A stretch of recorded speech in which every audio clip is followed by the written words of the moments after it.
who's going to be joining me on stage. As many of you know, the Asia-Pacific region does face a really complex landscape of challenges with issues like poverty, like climate change, all demanding urgent attention and action. Today we're going to delve into some of these pressing challenges with a particular focus on Australia's potential role in supporting regional development. Please welcome Prime Minister Xanana Gusmão.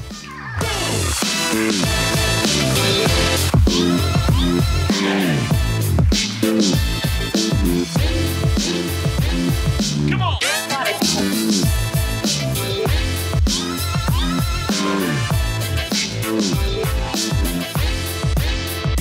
Eat that boom.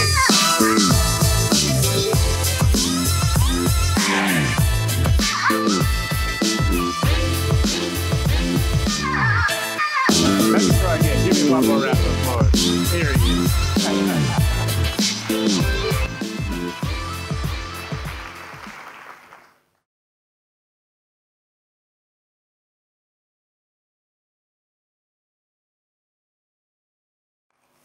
Good morning. How are you? Good.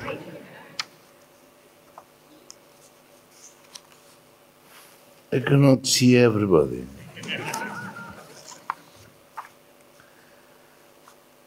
Distinguished delegates, fellow global citizens. Now I consider myself right now, a global citizen also. Oh, sorry. It is a great pleasure to be here in Melbourne to participate in this Global Citizen Now Summit to discuss ending extreme poverty. Yes. I went to many countries in Africa. Wow. Global citizens should be commended for bringing together so many people committed to taking action to address some of the world's great challenges. The President of Timor-Leste,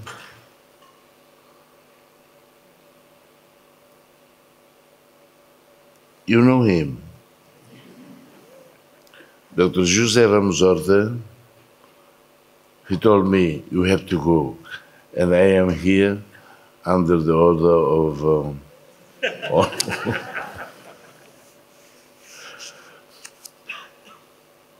He's a strong supporter of a global citizen and its efforts around the world. Melbourne holds a special place in the heart of the Timorese people. During our 24 years struggle, Melbourne was a center for activism and solidarity. I am pleased that this tradition of activism is alive and well. In Melbourne yesterday, I don't remember where, I was honored to open the Myanmar People's Summit in support of a democratic government in Myanmar. The situation in Myanmar is tragic, and we must take collective action. Conflicts are rising across our world. In our struggle, we said we were motivated to continue to fight because of the new world order. Now, it is a big disorder. We see the terrible situation in Gaza and the war in Ukraine. But every day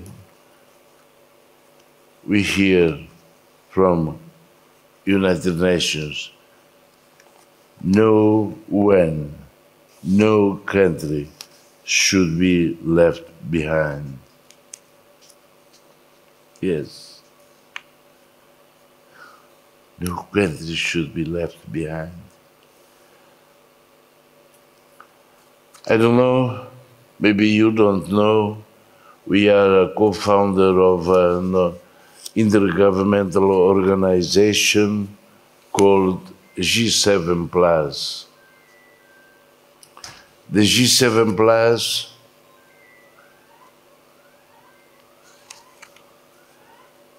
has not the G7, the big G7, but fragile states, countries in conflict or post-conflict.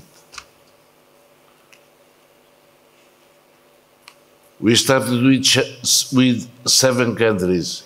Now we are 20. The last one that came to our organization was Yemen. Oh. Now we can see in every minute the war in Ukraine, the war in Gaza, but Yemen. Millions of kids, women dying. Nobody paid attention. And the UN says, no country left behind, can be left behind. And through this organization, I went to many countries in Africa. We were talking about extreme poverty. G7+ is fragile countries in conflict or post-conflict. And we are guided by the principle of no development without peace. Yes. We can talk, we can say many things, we can have many conferences, like United Nations, but if we don't help people to have peace, if we don't help people to have a democratic state, the poverty is something that they are condemned to. A few years ago, I went to Milan to participate in a big, how can I say? I don't say conference, but it was just to show the capability of the world in producing food. And they invited me to talk.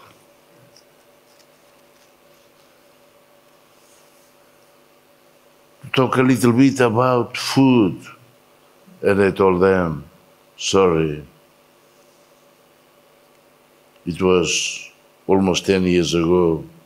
And I said, Europe is facing the problem of migration and people are dying in the Mediterranean Sea. Why? Did you ask this? Why? Because I was already in Africa, to the fragile countries, to the conflict, in conflict and post-conflict, helping them. Helping is not teaching, helping, sharing experiences. And we could.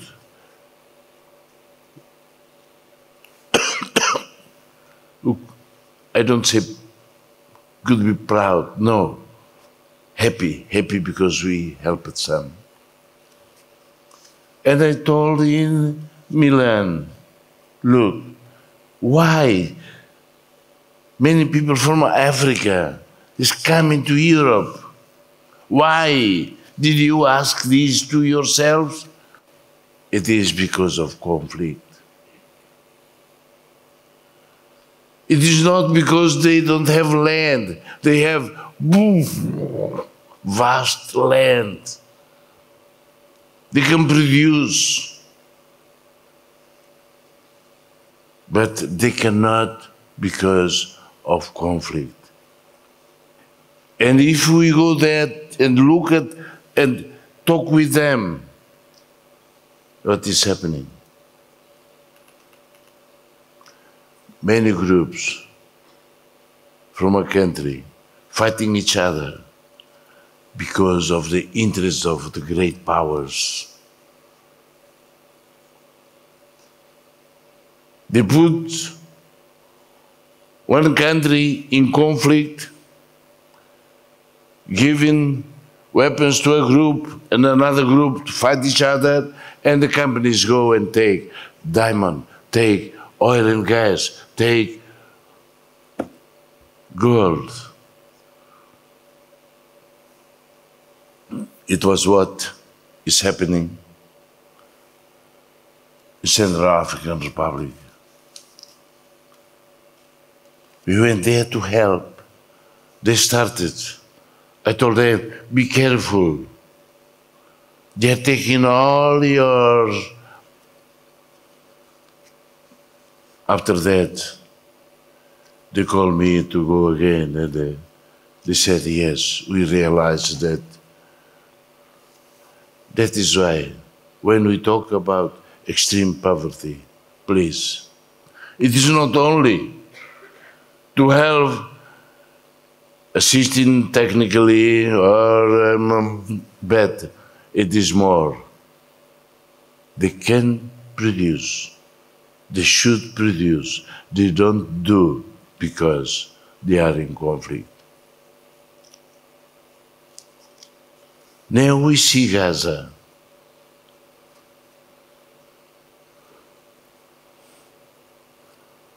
We see Ukraine. It is because the world leaders, they don't want to spend all their time to go to dialogue. They should make all efforts to avoid war. This is the problem. Extreme poverty.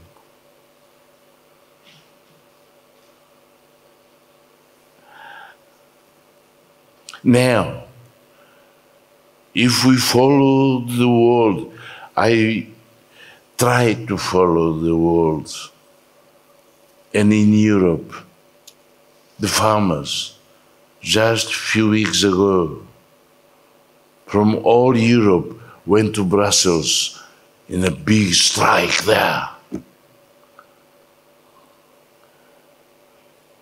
And almost in all Europe, even the police strike. The hospitals,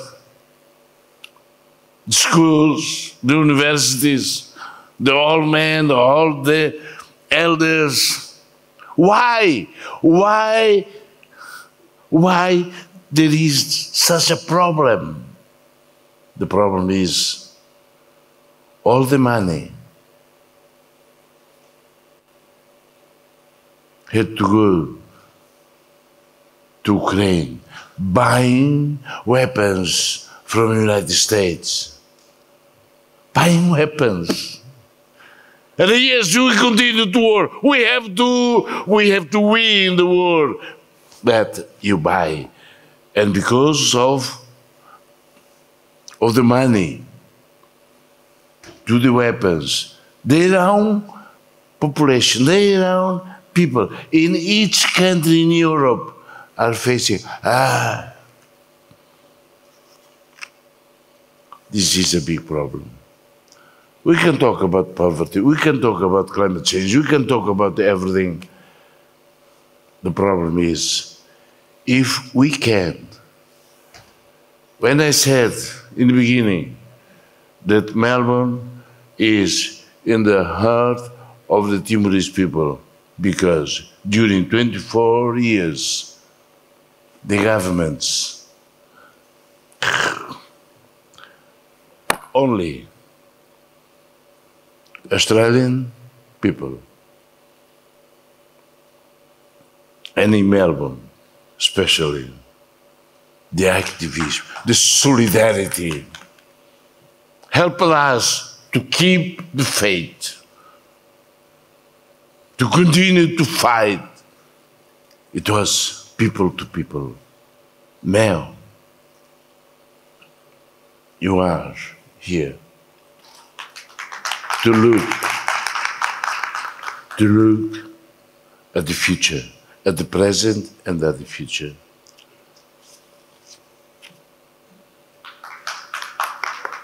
I brought something, some ideas, but being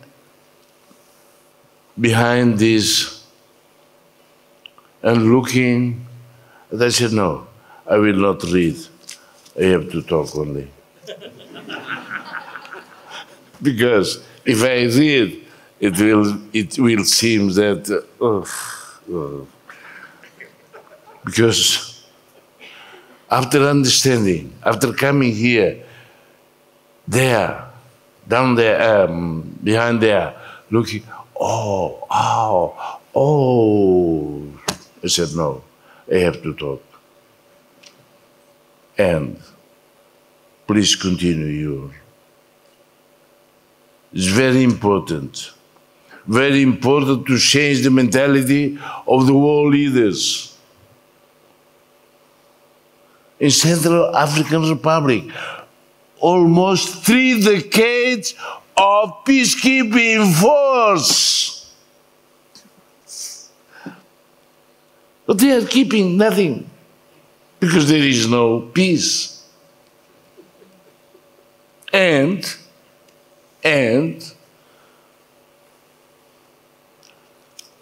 last year, it was, I tried to persuade the people of Central African Republic.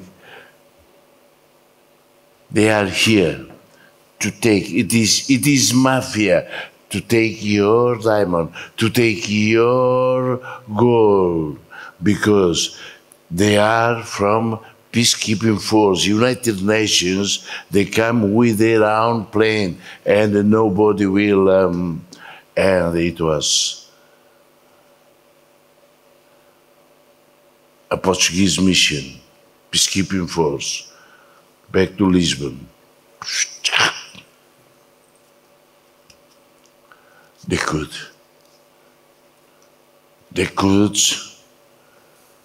take golds and diamonds in a mafia way.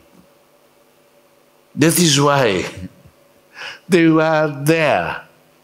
Peacekeeping force are in Central African Republic for almost 3 decades. Just imagine.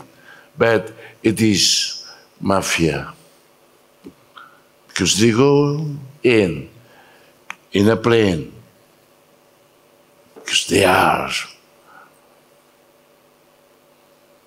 who have to go there to help them. Psh, no, nothing, no control. They go back, not only in Portugal, from Portugal, but from other countries. That is why, sorry, I have these two.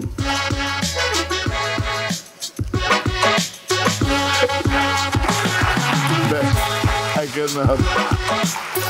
No, it's. I don't want to cut you off. Your team are keen to keep things moving, but thank you very much for that address. Can I just ask you a couple of questions? Looking at the critical needs of developing countries in this region, including your own, We've had our Prime Minister, Anthony Albanese, today announcing $2 billion in investment for clean energy transition in the region. Is this enough? When you look at the climate, environmental challenges, the challenge of tackling poverty as well, do you think Australia is doing enough? Well, I have to say, I cannot answer to this because other people, other countries, they need more than us. I went to Vanuatu, I went to Fiji, I went to Samoa, I went to... We are fortunate because we have a petroleum fund. There are other people they don't have. In a forum in South Pacific, I was there with maybe UNDP or an organization. Some main principle, in principle, they are also island state. They went there. They asked for few $1000s, and they could not get because they didn't accomplish all the requirements to. And we got, and I told them, I told to the UNDP, I said, sorry, we will not need. Please give to them. No, you cannot, because please help them. That is why in this question, I cannot say just like, oh, no. What we need now, because we are still very young, we lack human resources capability. What we need more is the training of our people. And to that end, you are fighting hard for the greater Sunrise gas to be processed in your country, not Darwin. Where's that up to? Are you confident that's going to happen? Is Australia going to support that? I have to say only that I have confidence that the current government of Australia is open, more open-minded than the Morrison government. That's what you say. I didn't want to mention names. This is the diplomatic way to say that. Okay. But yes, but we are still in the process to look at joint venture and the two states to see, because we will have the mining code, we will have the few legislative problems, but I believe that I met the CEO, Mrs. Meg O'Neill, maybe, from Woodside, and so you're confident. Just finally, are you concerned at all that processing more gas is at odds with the need to tackle climate change, or do you not really have too many options here? We went to Düsseldorf, no? Hamburg. Last year, we went there to the International Court about the climate change and about the exploitation of oil reserves. And there we said, because we have, under international law, each country, every country, has the right to explore, but with a condition, to do everything, take all measures to protect the environment. And it was in the International Court of Justice, no? Oh, International Tribunal. Yeah. That is why it is vital for us, very, very. We will do everything to defend, to protect, because also when we talk about environment, we have an island in front of Dili. Please go and visit. The island is a home of the most richest biodiversity in the world. Estadu. And we have to protect also all of this. That's quite a sales pitch. I'd be very keen to. What's the name of the island? Estadu. A-T-A-U-R-O. There you go. Everybody's written that down. Yes. Prime Minister, thank you very much. Good to talk to you. Thank you. We'll head off this way.